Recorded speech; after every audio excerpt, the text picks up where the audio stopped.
ঠাকুরগাঁও সদর উপজেলার নারগুন ও মোহাম্মদপুর ইউনিয়নের মধ্য দিয়ে বয়ে গেছে এই টাঙ্গন নদী। পারাপারের জন্য স্থানীয়রা তৈরি করে নিয়েছেন বাঁশের সাঁকো। দীর্ঘ 50 বছর ধরে স্থানীয়রা এই বাঁশের সাঁকো দিয়ে নদী পার হচ্ছেন।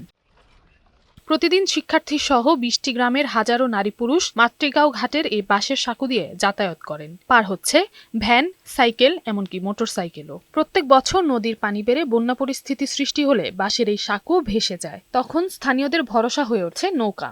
বন্যার পানি নেমে গেলে আবারও বাঁশের সাঁকোটি তৈরি করে স্থানীয়রা। কত সরকার আসলো গেল, ওইজনে বললো যেখানে ব্রিজ হবে, কিন্তু হয় না। ওই আমরাই যোগাযোগ করে গ্রামবাসী এই বাঁশের একটা সাঁকো দিই। বন্যার পানি বেড়ে গেলে তখন নৌকা চলাচল শুরু হয়।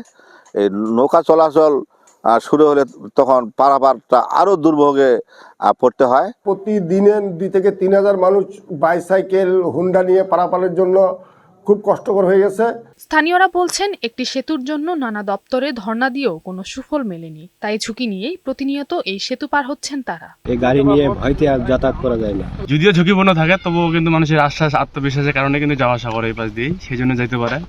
তবে এই পাশে একটা ব্রিজ হলেই ভালো হয়। স্থানীয়দের দুর্ভোগ নিরসনে এরই মধ্যে টাঙ্গন নদীর মাতৃগাঁও ঘাটে একটি সেতু নির্মাণের প্রস্তাব মন্ত্রণালয়ে পাঠানো হয়েছে বলে জানিয়েছেন এলজিইডির এই প্রকৌশলী। ব্রিজের প্রস্তাবনা সদর দপ্তরে প্রেরণ করেছি।